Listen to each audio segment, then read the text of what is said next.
बिस्मिल्लाहिर्रहमानिर्रहीम रब्बिश्रह ली सदरी वयस्सिर ली अमरी वहलुल उक़दतम मिन लिसानी यफ़क़हू क़ौली अम्मा बअद फ़क़द क़ाल इमामुना अल-हुसैन अलैहिस्सलातु वस्सलाम इन्नमा ख़रजतु लितलबिल इस्लाह फ़ी उम्मति जद्दी। सल्लल्लाहु अलैहि मुहम्मद व आले मुहम्मद।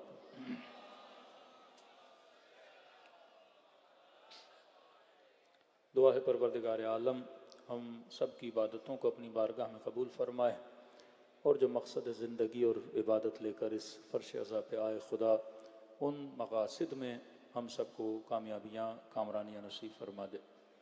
मुसलसल आपकी खिदमत में अर्ज़ कर रहे हैं कि आशूरा और करबला समाज को बनाने की तहरीक का नाम है। बेहतरीन समाज आशूराई समाज है।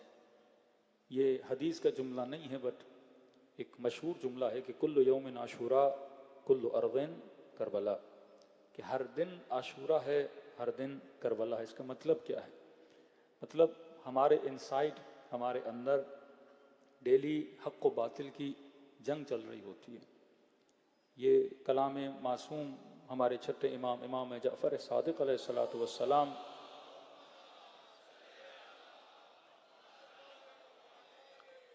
मेरे मौला की एक हदीस है, बनाम हदीस जुनूद जहल और जुनूद अक़ल। इस पे पूरा अशरा में पढ़ चुका हूँ, नौजवान उसकी तरफ रुजू कर सकते हैं। मौला फरमाते हैं तुम सब के वजूद के अंदर दो लश्कर पाए जाते हैं, एक लश्कर जहालत का लश्कर, एक लश्कर अक़ल का लश्कर।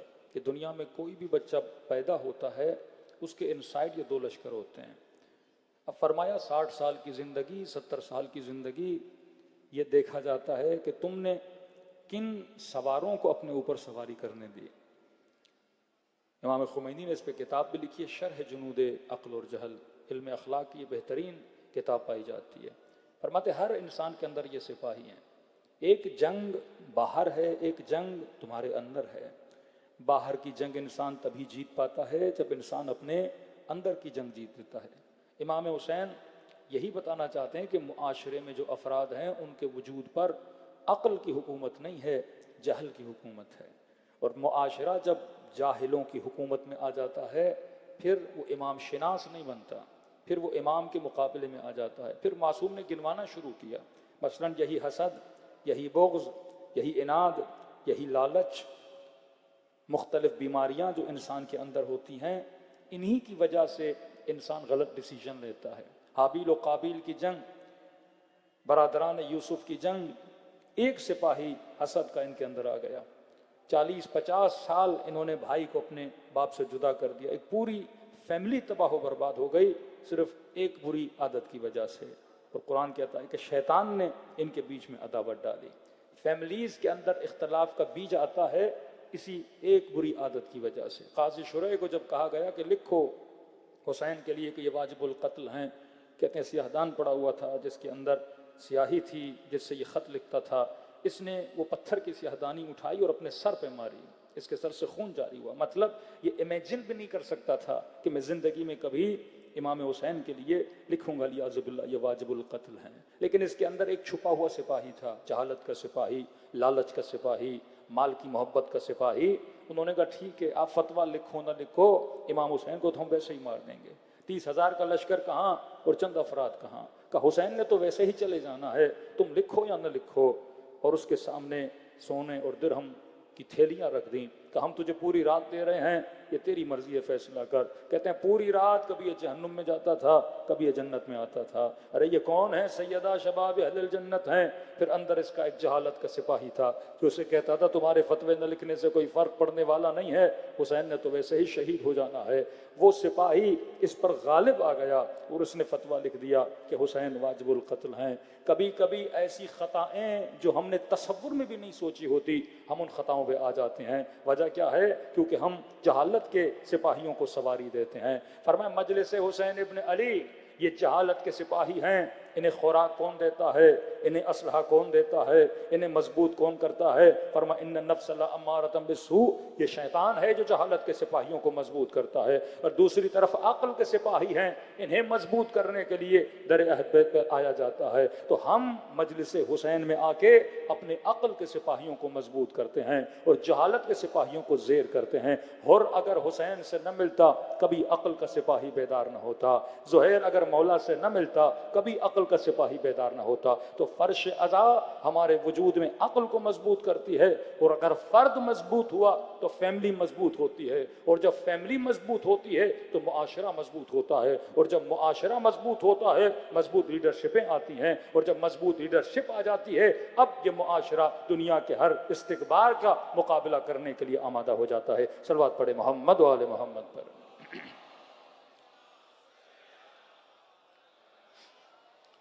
इमाम हुसैन का कलाम आज पढ़ना चाहता हूँ मुआशरे पर। एक बेदार मुआशरा और एक मुर्दा मुआशरा। एक मर्तबा फर्दी तौर पर आपने अपनी इस्लाह की है, एक है इस्लाह मुआशरती, एक है इस्लाह फर्दी। फर्दन आप घर में क्या कर रहे हैं किसी का लेना देना नहीं है। इस्लाम कहता है कत्ल के लिए 2 गवाह, जिना के लिए 4 गवाह। अब किसी से पूछो कत्ल बड़ा गुनाह है या जिना, लेकिन का नहीं, 2 गवाह। क्योंकि कत्ल अवामुन्नास में किया जाता है, इसके लिए 2 गवाह काफी हैं। गुनाह फर्दी नहीं, गुनाह इज्तिमाई है। अगर आप किसी को कत्ल करते हो मुआशरा तबाह हो जाता है। एक पूरे घर को, एक पूरी फैमिली को आप तबाह करते हो। लेकिन अगर कोई इंसान तको तन्हाई में जाके फहाशी कर रहा है उसका फर्दी गुनाह है का, इसके लिए 4 गवाह होने चाहिए। मतलब बहुत मुश्किल है किसी फर्द को फर्दी गुनाह करे, छुप के गुनाह करे और 4 गवाह ढूंढ सको। मतलब इनफरादी गुनाहों में सजाएं बहुत कम होंगी, क्योंकि 4 गवाह मुमकिन ही नहीं है। और फिर इतनी सख्त शराइत हैं, गवाह भी ऐसा हो जिसने गुनाह को आईने गुनाह होते हुए देखा हो। ये नहीं कि 2 मर्द और औरत किसी घर में गए और बंदा कहे ये बदकारी करके, फरमानी तो इजाजत नहीं है तुम्हें, तुझे क्या पता अंदर जाके बातें कर रहे थे, वो भी गलत है। लेकिन तोहमत जिना नहीं लगा सकते। 4 गवाह हों, क्यों? क्योंकि सख्त है। क्योंकि फर्दी गुनाह को अगर घरों से निकालकर मुआशरे में लाओगे तो मुआशरे में कुबह गुनाह गिर जाएगा। और अगर इसने कहा कि इन्होंने बदकारी की है, साबित न कर सका, उल्टा इसको कोड़े मारे जाएं, क्योंकि शहर में ढिंढोरा पीट रहा था कि 2 लोगों ने गुनाह किया है, और जिस गुनाह का लोगों को पता भी नहीं था, इसने गुनाह को क्या कर दिया, आम कर दिया। फर्दी अमल, घर में नमाज पढ़ रहा है, फर्दी अमल खाना क्या खा रहा है, फर्द का अमल घर में क्या पहनता है, क्या करता है, मुआशरे का लेना देना नहीं। इस्लाम सख्त है कि मुआशरे के अंदर बैठ के कोई बुराई न करे। घर के अंदर कम लिबास पहना, जो कि नहीं पहनना चाहिए पर पहना, उसका फर्द है, मसला नहीं।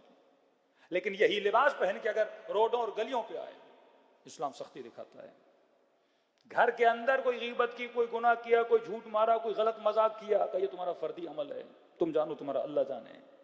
लेकिन अगर यही अमल आकर बाजार में करे, फिर इसकी इस्लाम क्या कहता है, सख्त सजा। इमाम हुसैन फरमाते हैं मैं मुआशरे को सुधारने आया, मतलब अफराद को छोड़ो, मुआशरा इमाम हुसैन का बिगड़ चुका है। अगर इस मुआशरे की इस्लाह न की जाए, मुस्लिह मुआशरा न बना जाए, क्योंकि अगर समाज खराब हुआ तो फैमिलीज खराब हो जाएंगी।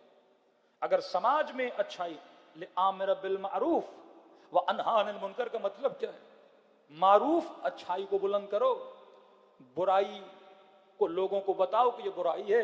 तवल्ला का मतलब नेकों से इश्क करो, तबर्रा का मतलब बुरे लोगों से दूरी करो। ये जो बंदा बुरा है इसके अंदर बुराई है। बुराई क्यों है? क्योंकि मुआशरा बुरा था। यजीद क्यों बना? क्योंकि घर का माहौल बुरा था। यजीद शराबी क्यों बना? क्योंकि घर का माहौल बुरा था। यजीद जानी क्यों बना? क्योंकि घर का माहौल बुरा था। यजीद फासिक क्यों बना? क्योंकि घर का माहौल बुरा था। एक घर वो है जो यजीद बनाता है, दूसरा घर वो है जो ज़ैनुल आबिदीन बनाता है, सैयदुल साजिदीन बनाता है। हजरत अब्बास जंग सिफीन में क्या एज हजरत अब्बास की, 13 साढ़े 13 साल के जवान हैं, लेकिन लड़ ऐसे रहे हैं कि बड़े से बड़े जवान हजरत अब्बास के मुकाबले में आने से डरते थे। ये शुजाअत कहां से मिलती है? ये तरबियत अमीरुल मोमिनीन है। मुआशरा बिगड़ गया तो माहौल बिगड़ जाएगा।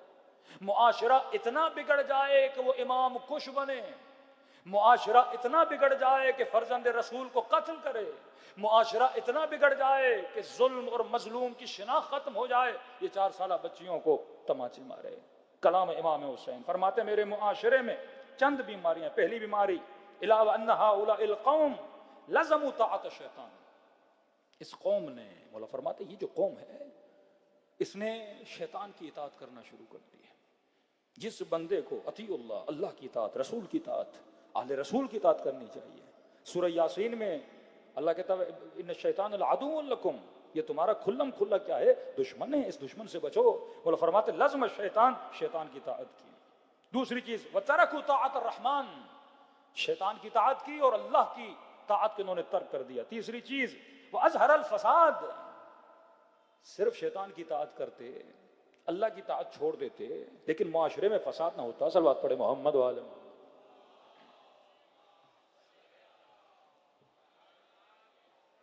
अल्लाह की खिदमत रखा। इमाम फरमा मालिक, मुआशरा अगर सही चलाना चाहते हो, एक लीडरशिप के लिए जरूरी है कौम को चलाने के लिए बजट होना चाहिए। दूसरा मालिक, एक दिफाई निजाम होना चाहिए, बाउंड्रीज होनी चाहिए कि इन बच्चों के जहनों में कोई शुबहे डाल रहा है, कोई इनके जहनों में खराबियां पैदा कर रहा है, कोई सोसाइटी का माहौल खराब कर रहा है, कोई एक ऐसा हल्का होना चाहिए जो इस माहौल को रोके। तीसरी चीज वह इस्लाह अहलिहा, मालिक तुम्हारी ड्यूटी है कि इस अहले मुसलमानों के अंदर इस्लाह को पैदा करो। ये इमाम हुसैन फरमाते हैं। फरमाते लज़िमु ताअत शैतान व तरकु ताअत रहमान, शैतान की ताअत में चले गए, अल्लाह की ताअत को छोड़ दिया। तीसरी चीज फरमाया ज़हर अल फसाद, इनके दरमियान फसाद आम हो गया। मदीने में एक गवैया आया, अब ये इमाम हुसैन का जमाना है, एक गाने गाने वाला। अहले मदीना उसके इर्द गिर्द जमा हो गए, पूरे शहर में ऐलान हुआ फला गवैया, फला सिंगर आया है सिंगिंग करने के लिए। सारे अहले मदीना जमा हो गए। तारीख लिखने वाले लगे तबरी की तारीख जरूर पढ़ा करें, तारीख इस्लाम जरूर पढ़ा करें, इससे शऊर और इबरत मिलती है इंसान को कहते हैं इस कदर मजमा जम हुआ कि नीचे के हॉल में जगह नहीं थी, लोग छत पे चढ़ गए और छत पे इतना रश हुआ कि वो छत उस गाने वाले के सर पे गिर गई। आया था गाने के लिए और लोगों के हुजूम ने उसे क्या कर दिया, वासिल जहन्नुम कर दिया। ये अहवालात हैं मदीने के। चौथी चीज फरमाया अत्तलु हुदूद अल्लाह, मुआशरे में फसाद आम हो गया लेकिन अल्लाह की हुदूद अल्लाह की इन्होंने तातील कर दी, छुट्टी पे चली गई अल्लाह की हुदूद। इस कदर मुआशरती इख्तलाफात जमाने में पैदा हो गए, इस कदर फवासिल तबकात पैदा हो गए।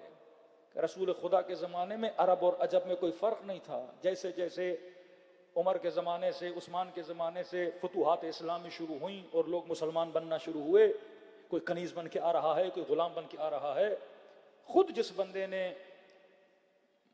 अटैक किया दूसरे खलीफे पे, उमर पे, आप देखेंगे उसका रीज़न क्या था जब आप तलाश में जाएंगे, ये अजम है, अरब नहीं है। उसके साथ जाति की जाती थी, अरब आते थे उसके दुकानों पे जाति करते थे, उसको जगह नहीं देते थे। अजम को बाजार में इतनी इजीली जगह नहीं मिलती थी। ये इमाम हुसैन के जमाने में मिलता एक बंदे ने, इब्राहिम बिन हुशाम, एक अजम ने अरब से शादी कर दी। अजम को कहते मवाली, अरब लड़की से शादी की उसने। यहां तक कि इजाजत नहीं थी एक अजमी अरबी से शादी करे। कौम परस्ती इतनी बढ़ गई। या आज आप देखते हैं कि अरब कंट्रीज में आपको अजमी बोला जाता है, खुद को अरबी बोलते हैं। अगर आप ओमान चले जाएं तो उनका जो ऑफिशियल ड्रेस है आपको पहनने की इजाजत नहीं है, सजा मिलेगी आपको। ये अरकचीन जो अरब इकाल जो अपने सर पे रखते हैं, आप नहीं पहन सकते। कि 100 साल इनके मुल्कों में रहो लेकिन आपको नेशनलिटी नहीं दी जाती। फिर कहां गई इंसानियत, कहां गए ह्यूमन राइट? ये कौन सा दीन है, किसके मानने वाले हैं? रसूल खुदा के मानने वाले हैं। आज क्या हैसियत है एक अजम, ये कहां से चीजें नशअत ले रही थी? ये उसी जमाने से कि इस बंदे खुदा ने अरब लड़की से शादी की। हुशाम का जमाना, इसको पता चला, उस लड़के को बुलवाया, 200 कोड़े इस बंदे खुदा को लगाए गए। सर इसका मुंडवाया गया कि तुम्हारी जुर्रत कैसी हुई कि तुमने अरब से रिश्ता लिया है। एक मवाली की जुर्रत हो जाए कि अरब से रिश्ता ले। वहीं से लड़की को जुदा किया गया कि यहां किसी को इजाजत नहीं कि अजमी किसी अरबी से शादी करे। जमाने में फसाद इतना फैल चुका, वहां पर अमीरुल मोमिनीन की हुकूमत है। मौला की अपनी बहन उम्मे हानी खिराज मांगने आती हैं, बैतुल माल से कुछ पैसे मांगने आती हैं। मौला अली उसको 30 दिरहम देते हैं। उम्मे हानी अभी जा रही होती है, एक अजमी खातून आती है, वो मांगती है, मौला अली उसे भी 30 देते हैं।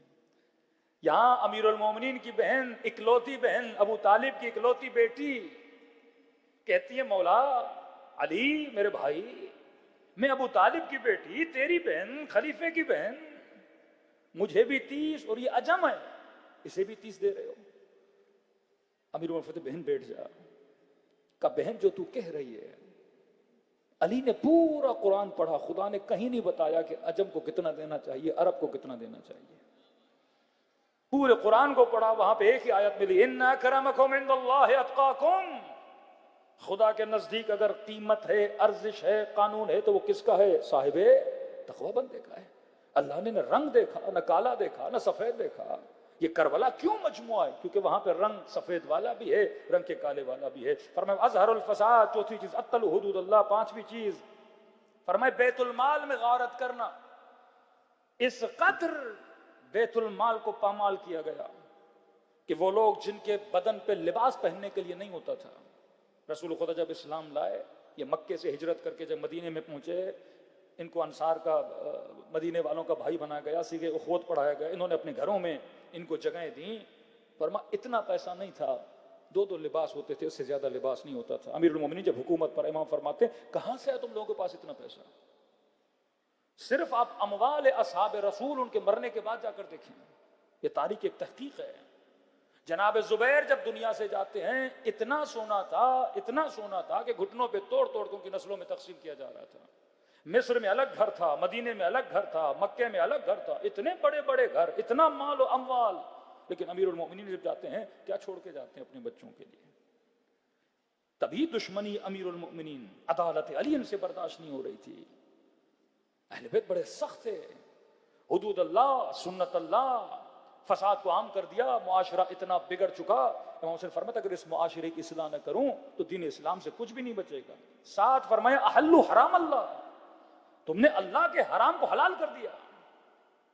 वह हर्रमु हलाल अल्लाह, जिस चीज को अल्लाह ने हराम किया तुमने हलाल कर दिया, जिस चीज को खुदा ने हलाल किया तुमने उसे क्या कर दिया, हराम कर दिया।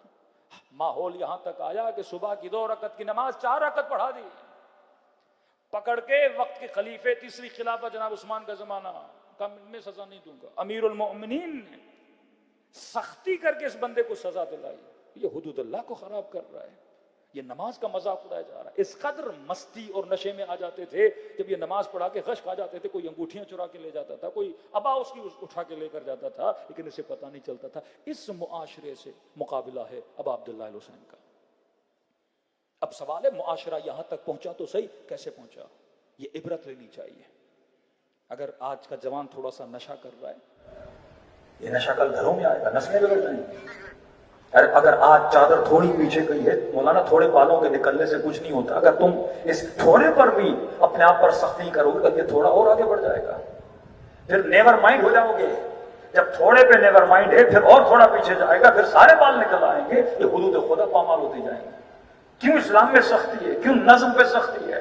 मौलाना 1 मिनट पहले मगरिब की नमाज पढ़ दूं का बातिल, 1 आधा मिनट पहले रोजा इफ्तार कर दूं का बातिल। अल्लाह की हुदूद सख्त है। 1 सेकंड भी आमदन कोई नमाज पहले पढ़ता है, नमाज कबूल नहीं है। 2 सेकंड भी अगर आमद कोई रोजा खोलता है, उसका रोजा काबिल कबूल नहीं है।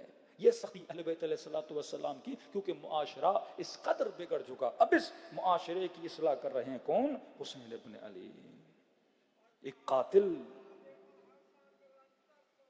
अल्लाहुम्मा सल्ली अला मुहम्मद। हमारी दुआओं में अल्लाहुम्मा अस्लह ली दीनी, ऐ खुदा मेरे दीन को सही कर, वस्लह ली फी दुनियाई, ऐ खुदा मेरी दुनिया को सही कर, वस्लह ली आखिरती, मेरी आखिरत को सही कर।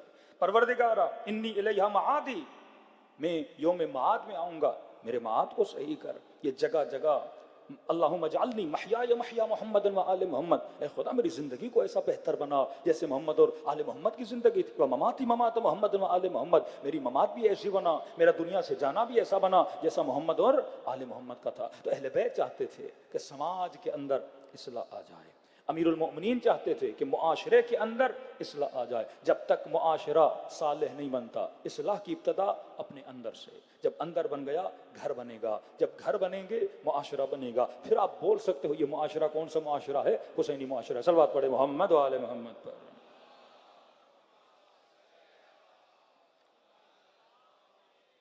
अब फरमाया मुआशरे की इस्लाह करने के लिए फिक्र की इस्लाह करनी चाहिए। अगर इस बंदे मोमिन की फिक्र गलत है, अगर आपका तर्ज फिक्र, आपका सोचना गलत है, कि हमने कहा ना पूरी कौम अगर किसी मुल्क को बोले सुपर पावर है, एक सोच है ना। आप बच्चे बच्चे को बोल रहे हो, न्यूज़ पढ़ने वाले बोल रहे हैं, अखबार में आ रहा है, किताबों में आ रहा है कि सुपर पावर एक अकीदा बन जाएगा। फिर मजलिस अज़ा गलत अकीदों को क्या करती है? सही करती है।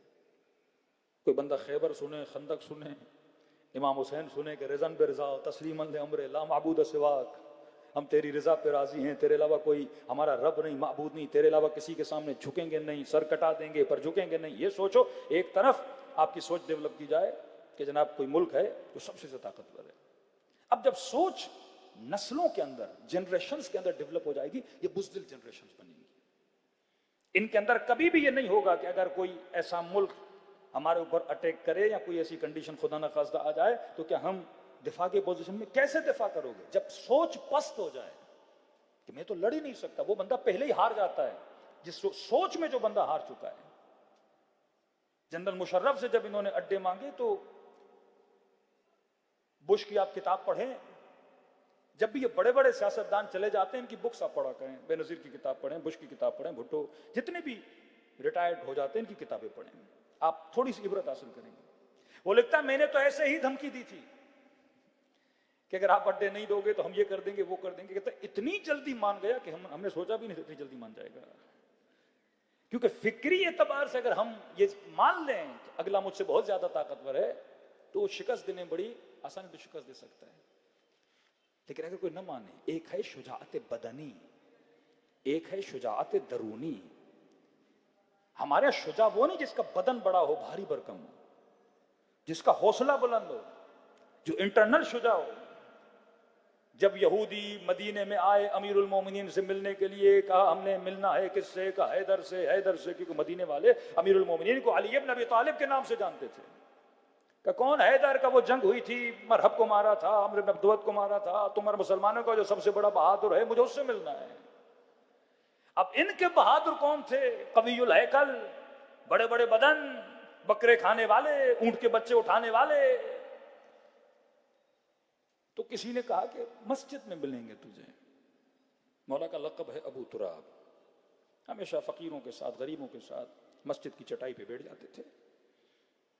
इत्तफाक से खाने का वक्त भी था। पूछते पूछते का कौन है अली, कौन है अली, अली से मिलवाओ। तो देखा कि मस्जिद के किसी कोने में बैठे हैं, एक दो फर्द अतराफ में बैठे हैं, जौ की रोटी, सूखी रोटी खा रहे हैं। सब्जी है, कोई सालन है उबला हुआ, वो सालन खा रहे हैं। सर से लेके पांव तक देखा, क्योंकि इसने अमर को भी देखा हुआ था। कद का लंबा चौड़ा, हट्टा कट्टा। तो इसके जहन में था उस हट्टे कट्टे को जिसने मारा होगा वो साइज मुझसे डबल होगा। जब अमीरुल मोमिनीन को देखा फबोहिता, ये हैरान रह गया।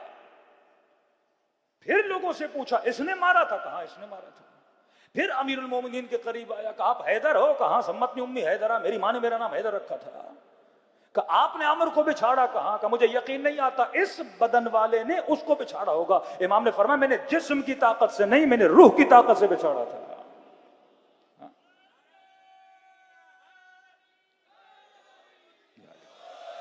जब एक अंग्रेज भी किताब लिखे द लाइफ ऑफ मोहम्मद और कहे कि एक सिपाही ऐसा था, अजीब हौसला था इस सिपाही का सारे मैदान जंग में जाते थे, आगे भी जरा पीछे भी जरा, मतलब सीने पर भी जरा, पीठ पर भी जरा। लेकिन एक जंगजू बड़ा अजीब मिलता है तारीख इस्लाम, who fought without armour on his back. ये जब भी गया, इसने आगे तो जरा पहनी पर पीठ पे जरा नहीं पहनी। और जब इससे पूछा गया आगे जरा पहनते हैं, पीठ पे जरा क्यों नहीं पहनते, तो इन्होंने जवाब दिया आगे जरा इसलिए पहनता हूं क्योंकि आगे अटैक करना होता है, आगे हमला करना होता है, ताकि आने वाले तीर को जरा रोक दे। लेकिन कसम है अबी तालिब के बेटे ने कभी पीठ पे जरा नहीं पहनी, क्योंकि अली मैदान जंग में लड़ने के इरादे से जाता है, पीठ दिखा के भागने के इरादे से नहीं जाता।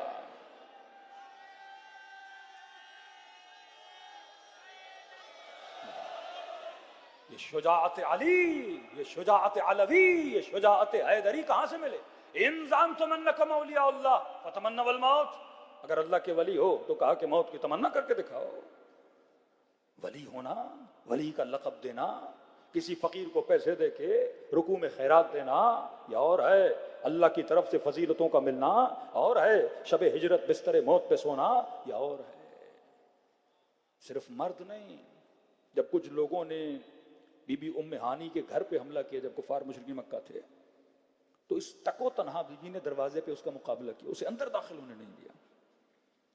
तो अमीरुल मोमिनीन ने पूछा, गालिबा रसूल खुदा ने, किसने मुकाबला किया? कि उम्मे हानी ने। तो फरमाया कि अगर पूरा मक्का अबू तालिब की औलाद होता तो सब के सब बहादुर होते हैं। ये खून की बहादुरी है ना, ये आपको फर्श अज़ा क्या बनाता है? बहादुर बनाता है। अब अगर बच्चों के जहनों में ये सोच डाल दी फला इतना बहादुर है, इस सोच को तोड़ा निज़ाम विलायत ने, इस सोच को तोड़ा इस मकतब आशूरा ने।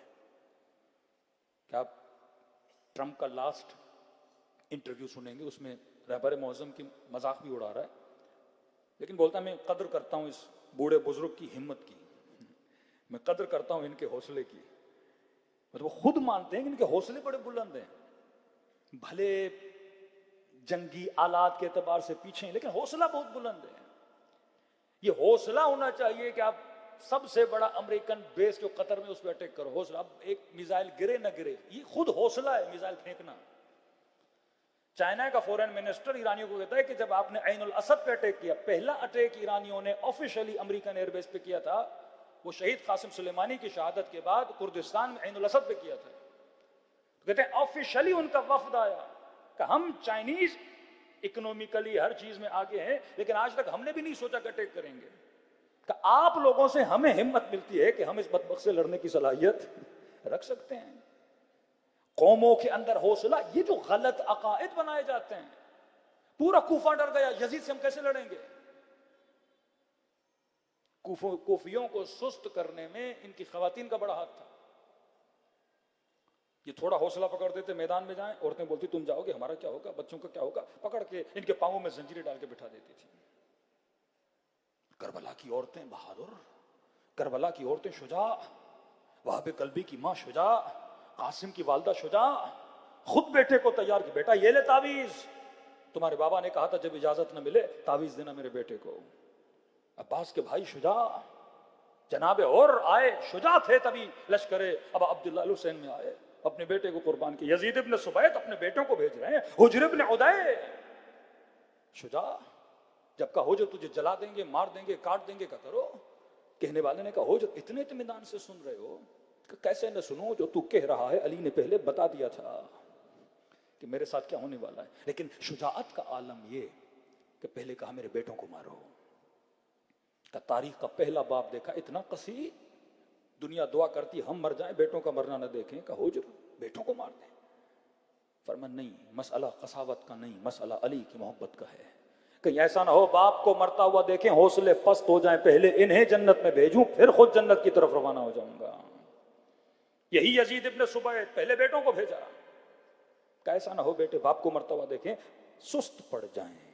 ये शुजाअत का दर्स आपको कहां मिलता है? फर्श अज़ाए अबा अब्दुल्ला हुसैन, ये फर्श जहन साजी करती है।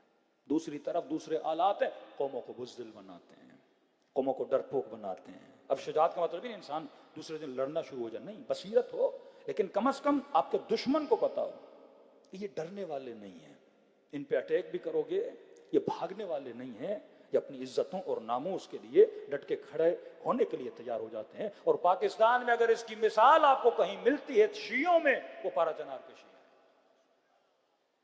वो पारा चनार के शिया है। 2006 से आप स्टडी करें,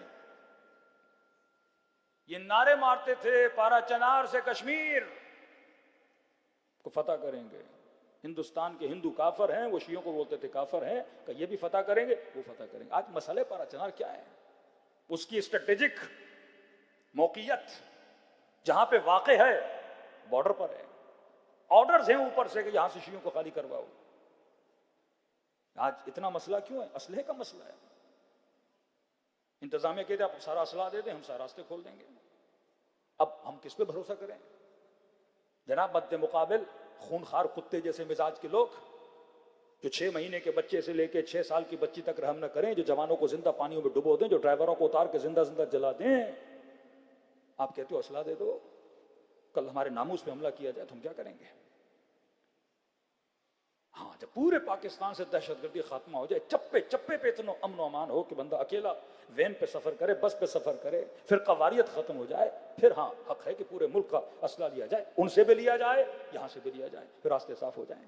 लेकिन आप जंग देखे पारा चनार की, 2006 की, 2007 की, हैरत में पड़ जाएंगे आप कि किसी ने इतना दिफा नहीं किया जितना उन्होंने किया। कहते मौलाना पूरी रात फायरिंग होती थी, पूरी रात मोर्चों से। सुबह को एक वक्फा आता था, वो हम अपने शोहदा की लाशों को लेकर जाते थे, वो अपने खबीसों की लाशों को लेकर जाते थे। कहते थे आलम यह था, हम तो अपनी लाशें उठाने भी आते थे, वो लाशें भी नहीं उठाते थे। इतने कवियुल हैकल बदन के शक्ल से नहीं लगता था ये पाकिस्तानी है। कोई चिचनी, कोई कज़ाक, कोई तुर्कमन, कोई अफगान, इतना हेवी भारी भरकम अटैक करते थे। लेकिन ये शुजाअत अलवी, ये शुजाअत हैदरी, कि अपनी ज़मीन का, अपने वतन का, अपने नामूस का दिफा कैसे किया जाता है, यहां आप देख सकते हैं। इनके बच्चों में शहादत का दर्स कहां से आया? ये है फर्श अज़ाए हुसैन इब्न अली, जिन्होंने आपके वजूद से मौत के खौफ को क्या कर दिया? खत्म कर दिया। फरमाया इमाम हुसैन तो मैं करबला जा रहा हूं, फरमाया अपनी जहनों को सही करो, अपनी फिक्रों को सही करो। हर कोई कह रहा हुसैन मारे जाओगे, हुसैन मारे जाओगे, तो हंसकर जवाब दिया, फरमाया मौत हमारे लिए ऐसे है जैसे औरत के गले में हार होता है। अरे हम तो इसे पहन के चलते हैं, और मौत हमारे लिए मौत नहीं बल्कि रब की मुलाकात का नाम है। सलवात पढ़े मोहम्मद व आले मोहम्मद।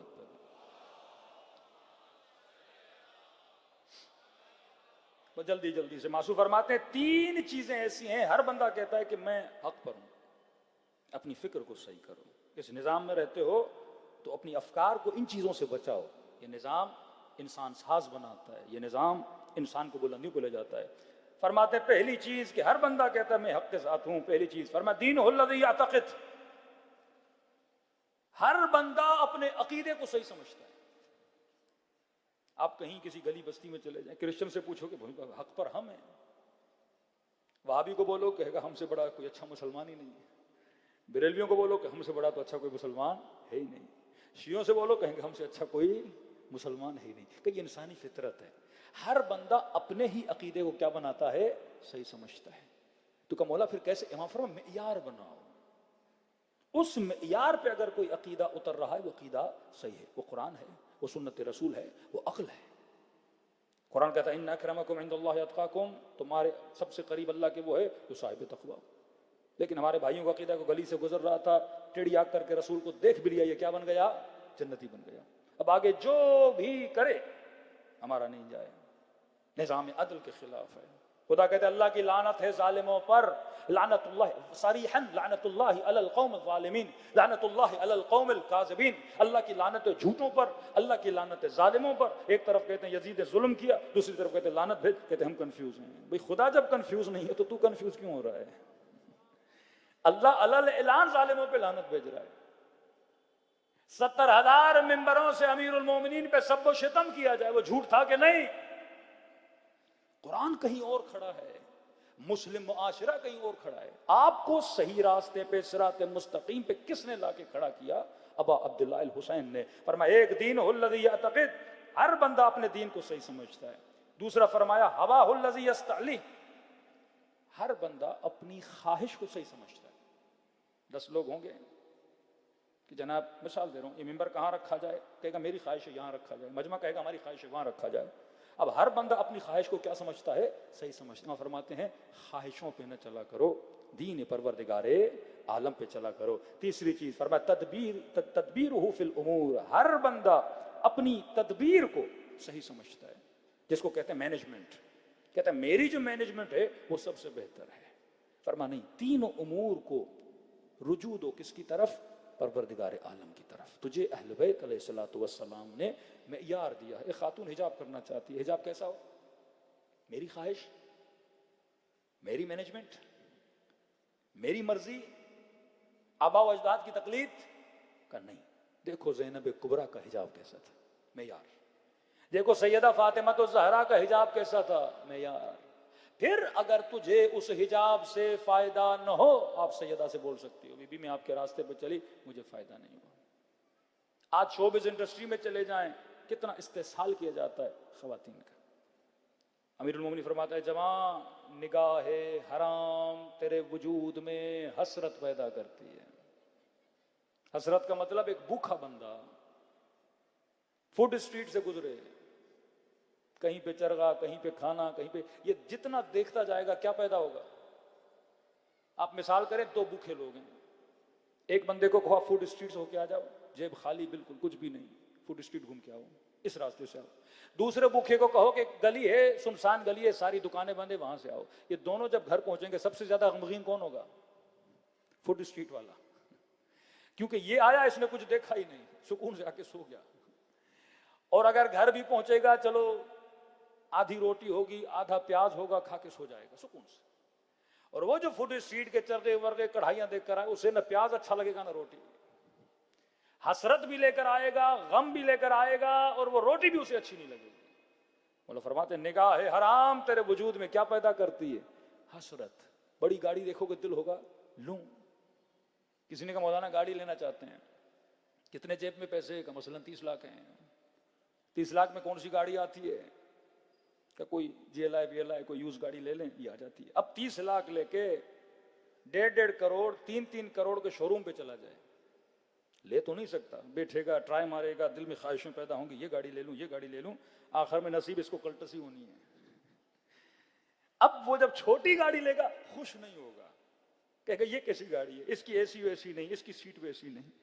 मासूम तुझे टेक्निक बता रहे हैं जीने की, इस्लाह कर अपनी जरूरतों की, ख्वाहिशों को इतना आगे बढ़ाओ जितनी जरूरत की चादर है, इससे ज्यादा पैर ना फैलाओ।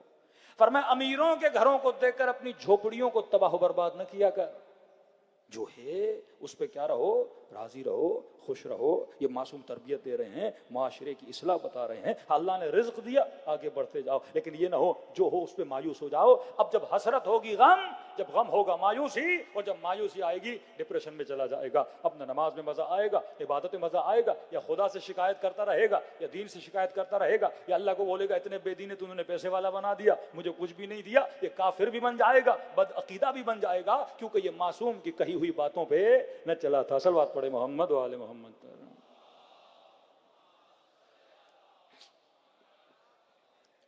आओ करबला में एक किरदार है, नाम है अब्बास अलमदार। हाँ? अपनी ख्वाहिशों पे गलबा करना अब्बास से सीखो। का 2 मुहर्रम खेमे लगे थे नहर के किनारे, ऑर्डर आया कि सारे खेमे नहर के किनारे से हटा दिए जाएं। कहा कि खेमे हटा दो अब्बास, अगर नहीं हटाओगे तो हम खेमों को हटाने के लिए आ जाएंगे। तारीख लिखती है कि गाजी अब्बास को इतना जलाल आया, आस्तीनों को पलटा, तलवार को नयाम से निकाला, अपनी तलवार से जमीन पे खत खींची और कहा है किसी में जुर्रत और नहीं, इस लाइन को पार करके दिखाओ। खेमे तो दूर के तुम सैदानियों के खेमों तक पहुंचोगे अब्बास के होते हुए।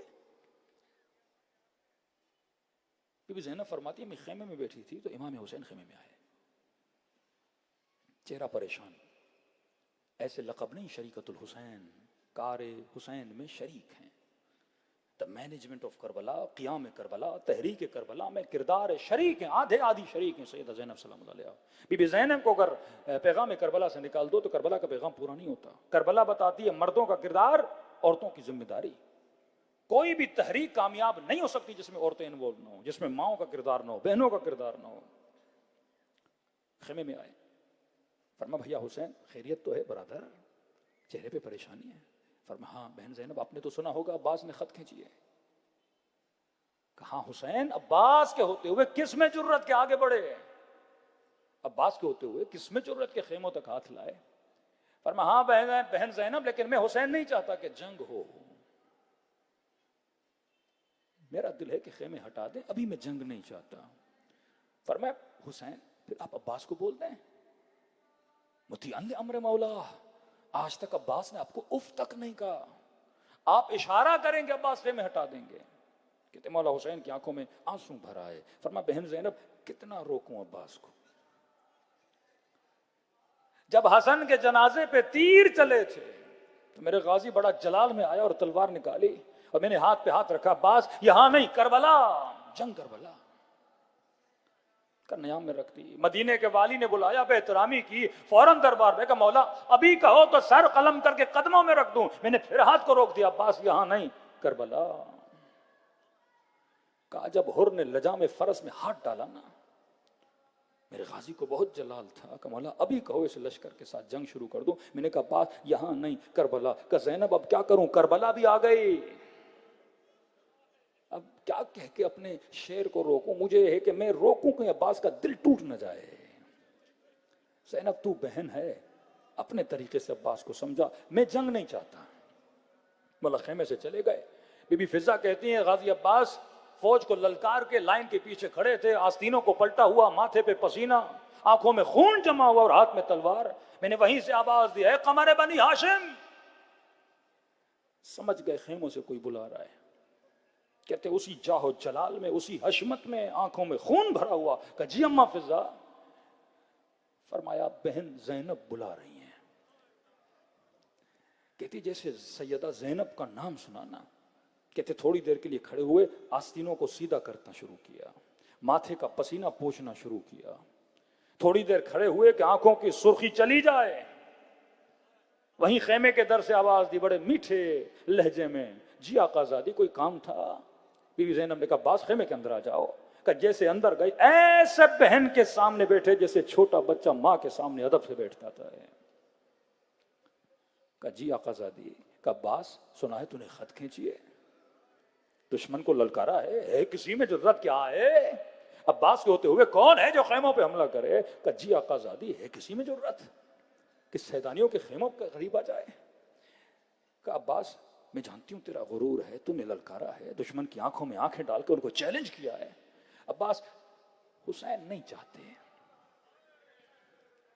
मौला का ये कहना है खेमे हटा दिए जाएं, हम इस जगह से चले जाते हैं। अब्बास खामोश होकर सुन रहे हैं। अब्बास जानते हो मैंने क्यों बुलाया है? क्योंकि तुम्हारा भी तो गुरूर है ना, तूने भी तो दुश्मन को ललकारा है ना कि अब्बास के होते हुए लाइन पार करके दिखाओ। अब्बास अब लाइन जाहिर है मिटानी पड़ेगी, तो एक काम कर, तू दुश्मन का सामना न कर, कोई शर्मिंदगी नहीं होगी। अब्बास तू खेमे में बैठ जा, मैं अकबर को भेज देती हूँ, मैं औनो मोहम्मद को भेज देती हूँ, वो लाइन मिटा भी देंगे, खेमे हटा भी देंगे, तुझे दुश्मन का सामना भी नहीं करना पड़ेगा, तेरे गुरूर को भी ठेस नहीं आएगी। कहते सैयदा कहती गई, अब्बास सुनते गए। जब कलाम बीबी इख्तिताम पजीर हुआ तो एक मर्तबा खड़े हो गए और फरमाया, बीबी अब्बास का गुरूर क्या होता अगर हुसैन ने कहा अपने हाथों से जाके लाइन मिटा के आऊंगा, मैं कौन होता हूं? हुसैन की मर्जी बिर्रिज़ाना रिज़ल्ला। कहते खुद गए, लाइन को जाके मिटाया। ये है अब्बास से बाअदब। किताब है सियाहत गर्ब, लिखने वाले आगा नजफी कोचानी। दो किताबें, सियाहत गर्ब, सियाहत शर्क। सियाहत गर्ब में आलम बरज़ख के हवालात, सियाहत शर्क में दुनिया के। कहते अरबईन के दिन आए, रस्म थी पहले उलमाए इराक की, पैदल जाते थे करबला। आज जितनी तादाद में उतनी तादाद नहीं, कम तादाद में। कहते हैं पानी मैंने कम उठाया इस फिक्र में कि आगे पानी मिल जाएगा। चलता गया, पानी खत्म हुआ, कई किलोमीटर रास्ता तय किया, धूप बड़ी शदीद थी, कहीं पानी नहीं मिला। करबला के करीब पहुंचा, 2-3 किलोमीटर रोज़े हुसैन नजर आ रहा था, लेकिन शिद्दत प्यास की इतनी कि मुझे लगा मैं मर जाऊंगा। 50-52 डिग्री की गर्मी। कहते जब शिद्दत बढ़ी तो मेरे जहन में एक फिक्र आई कि नजफी, इतनी गर्मी, इतनी धूप को तू बर्दाश्त नहीं कर पा रहा, चलो ज़ैनुल आबदीन ने कर लिया होगा, ज़ैनब कुबरा ने कर लिया होगा, ये छोटे छोटे बच्चों ने करबला से कूफे तक का सफर कैसे तय किया होगा? कहते ये सोचा तो मुझे खुदा ने एक मुकाशिफा दिखाया, आंखों से पर्दे हटे और मैंने अचानक देखा कि शाम गरीब आए हुसैन में करबला में हूं। देख रहा हूं कि खेमों को आग लगाई जा रही है, छोटी छोटी बच्चियां दौड़ती हुई नजर आ रही हैं और इन बच्चियों के पीछे एक बीबी है जो इनके कुर्तों की आग को बुझाती हुई नजर आती है। इतने में मुझसे कह रहे बर्दाश्त नहीं हो, मैं दौड़ने लगा किसी बच्ची को थामूं और उसे खेमे की आग से बचाऊं, लेकिन जितना दौड़ता था मैं उन तक पहुंच नहीं पाता था।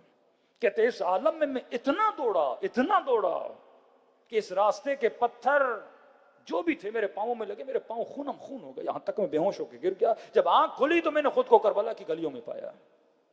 अब रोना था जो रुकता नहीं था, आंसू थे जो थमते नहीं थे। कहता नहर के किनारे गया, पांवों का खून साफ किया, फिर रोता हुआ बैनुल हरमैन में आया, फिर अबा अब्दुल्ला अल हुसैन के हरम के पास आया। शाम के 6 बज रहे थे। कहता रस्म थी जब हरम में घंटा पूरा होता था तो मौला के हरम की घंटी बजती थी। कहता मैं रोए जा रहा हूं, बार बार वो मंजर याद आ रहा है कि खेमों से बच्चियां कैसे निकल रही थी। कहते जब ये घंटी बज रही थी ना तो मुझे घंटी की आवाज नहीं, मुझे हुसैन की आवाज आ रही थी, हल मिन नासिर, हल मिन नासिर, हल मिन नासिर, है कोई मुझ गरीब की मदद करने वाला? कहता मैं फिक्र में पड़ गया कि मौला आज तक आवाज दे रहे हैं हल मिन नासिर। कह रहा इतने में हरम में हजरत अब्बास की घंटी ने बजना शुरू किया, लेकिन वहां भी मुझे घंटी की आवाज नहीं आ रही थी, आवाज आ रही थी लब्बैक या मौलाई, लब्बैक या मौलाई। मौला जब जब कहोगे हल मिन नासिर, अब्बास तुझे आवाज देगा लब्बैक या मौलाई। मैंने कहा गाजी 1400 साल गुजर गए, आज भी अगर हुसैन कह रहे हैं हल मिन नासिर, तू ही आवाज दे रहा है लब्बैक या मौलाई। करबला का मतलब ही वफा है, अपने इमाम से, अपने रहबर से वफा करना सीखें। का ये है बाबुल हवाइज, इनके दर से कोई खाली हाथ नहीं गया। कल वक्त मिला गाजी अब्बास के और भी मौजज़ात आपकी खिदमत में रखेंगे, किस तरह अपने ज़ायरों की मदद करते हैं, किस तरह लोगों की हाजत रवाई करते हैं, किस तरह अरबाइन में ज़ायरों का इस्तकबाल करते हैं। ये है करबला।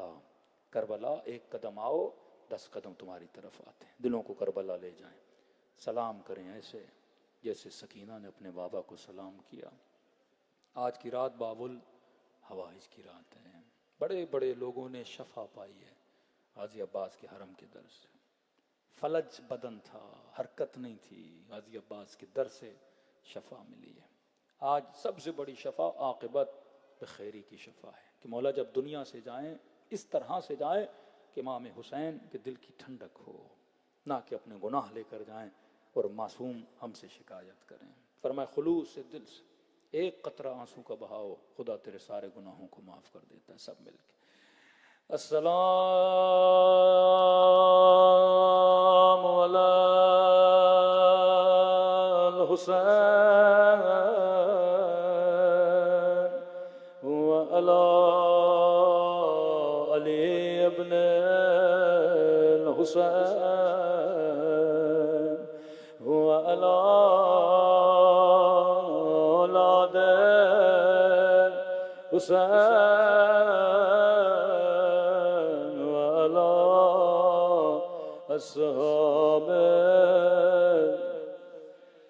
हुसैन की आवाज गूंजनी चाहिए। सब मिलके अस्सलाम अलल हुसैन व अला अली इब्न व अला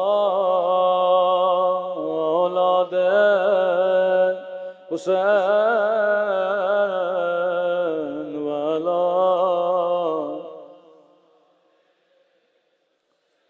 सब मिलके बुलंद आवाज से अस्सलाम अला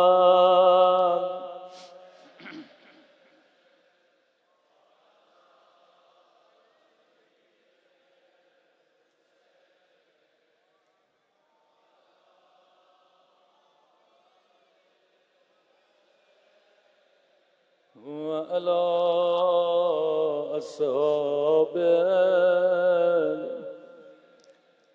मेरा सलाम हो उस दर्द भरे मंजर पे जब हुसैन घोड़े से उतर कर दो कटे हुए बाजू उठाए, बाजुओं को चूम कर कहा अब्बास मेरी कमर टूट गई।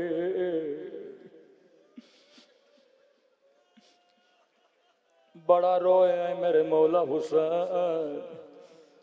रावी कहता है अकबर के लाशे पे गए, बड़ा गिरिया किया। कासिम के लाश के टुकड़े उठाए, बड़ा गिरिया किया। जब गुलाम जौन का सर गोद में लिया तो बड़ा गिरिया किया।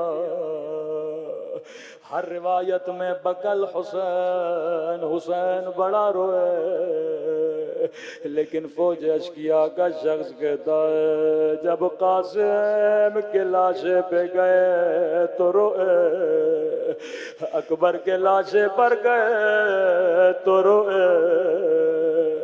कहता मैं हुसैन को देख रहा था जब अब्बास के लाशे पे आए। रावी ये नहीं कहता बकल हुसैन हुसैन रोए, बल्कि कहता सरखल हुसैन। हुसैन ने बुलंद बुलंद आवाज से चीखना शुरू कर दिया। कहने लगे अब्बास आंखें खोलो, ये फौज अशकिया मेरा मजाक उड़ा रही है। चीखना शुरू किया, फौज अशकिया ने हंसना शुरू किया। कहने लगे हुसैन का काम हमने तमाम कर दिया।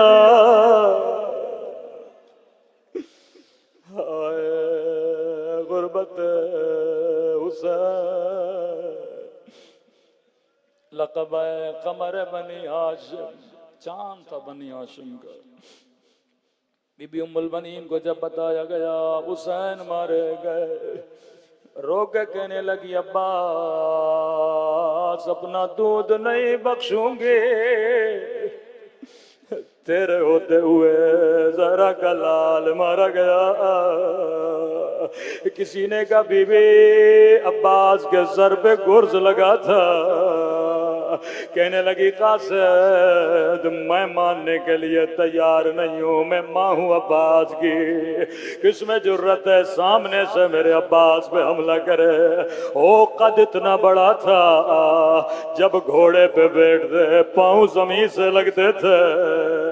रोकर का बीबी बाजू सलामत नहीं थे।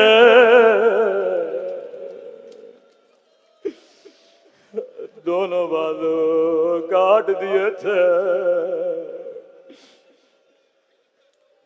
बड़ा कद था। कुछ लोग आयतुल्लाह कश्मीरी के पास गए। क़िबला अब्बास की कब्र दरारें पड़ गई हैं, कब्र टूट फूट का शिकार है। कुछ मजदूरों को भेजिए कब्र की मरम्मत कराए। आगा कश्मीरी ने कहा मजदूर क्यों भेजूं, मैं खुद आऊंगा, गाजी की कब्र बनाऊंगा। ये मुश्तहिद करबला गए, सरदाब अब्बास में गए, जुराबें उतारी, अमामा उतारा, कब्र की मरम्मत करने लगे। जितने लोग साथ थे, किसी जवान ने पूछा क़िबला हमने रिवायात में सुना गए अब्बा जब घोड़े पे बैठते थे पाँव जमीन से लगते थे। एक छोटा सा सवाल है, जिसका कद बड़ा हो उसकी कब्र बच्चे जितनी क्यों है, जिसका कद बड़ा हो कब्र छोटे क्यों है। आगा कश्मीरी अपने सर पे मार मार के रोने लगे। कहने लगे हाँ, जब ज़ैनुल आबिदीन जनाजा उठाने गए, जब हाथ सीने के नीचे दिया सीना ऊपर आया, जब हाथ पांवों के नीचे दिया पांव ऊपर आ गए। फरमाते इरबान इरबान, पूरे बदन के टुकड़े टुकड़े हो गए थे। अबा के दामन में गठड़ी बनाई, एक छोटी सी कब्र बनाए।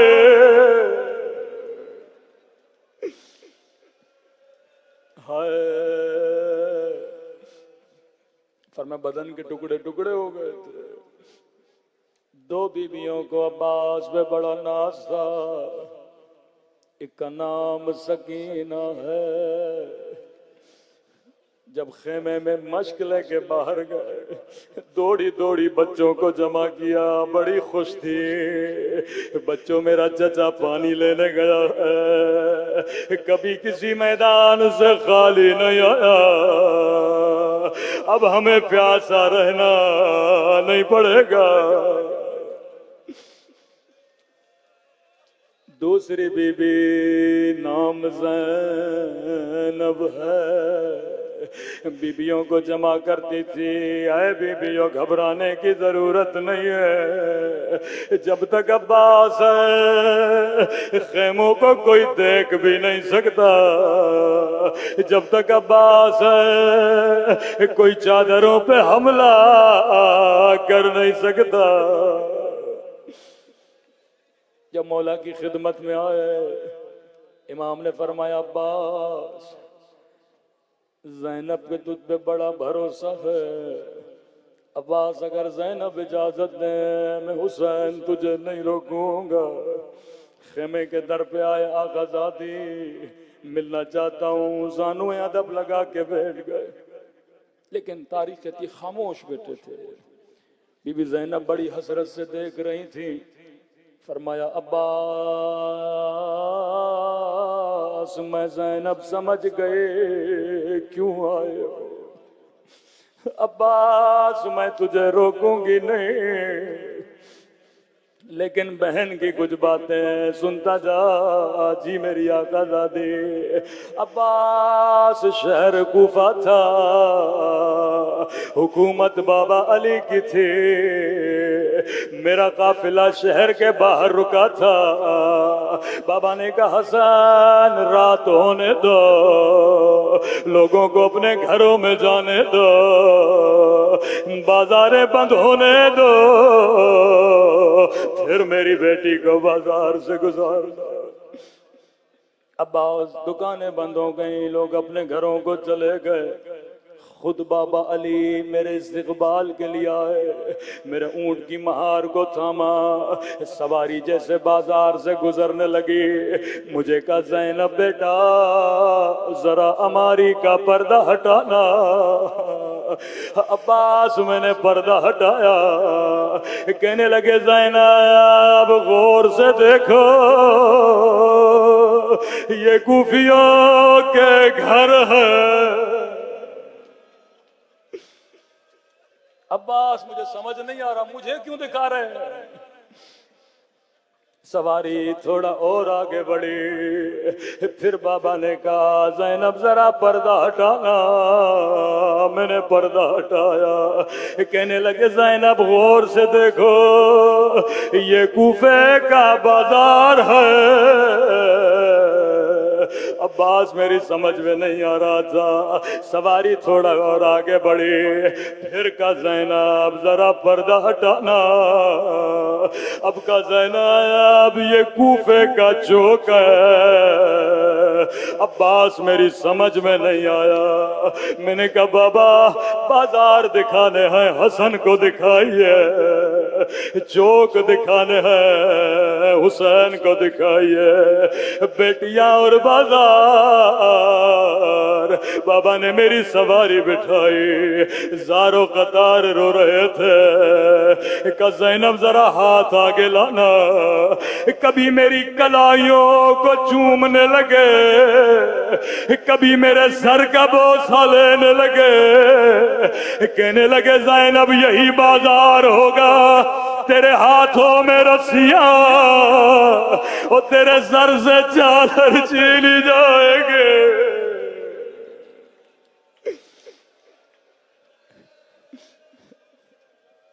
अल्लाह जाने आप बर्दाश्त नहीं कर पा रहे हैं। अब्बास ने कैसे बर्दाश्त किया होगा?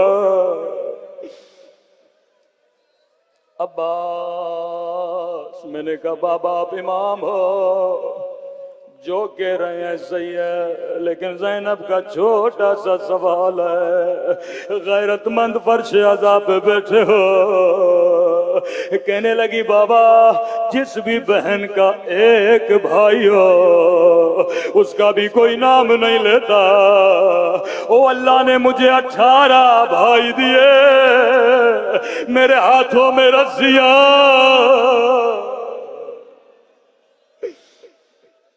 बस बाबा ने रोक कर कहा ज़ैनब उस वक्त कोई नहीं रहेगा। अब सुनेंगे ज़ैनब ने कैसे खुदा गाफिल किया।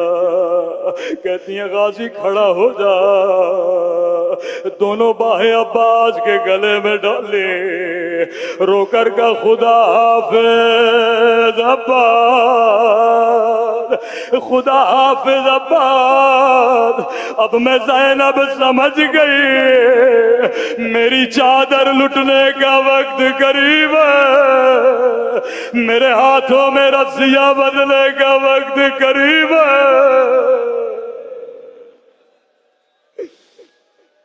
खुदा हाफिज अब्बास। रस्सियों को इमाम ज़माना ने बड़ा याद किया। एक सलाम है ज़ारत नाहिया में इमाम ज़माना का बस अहमद तमाम करूं।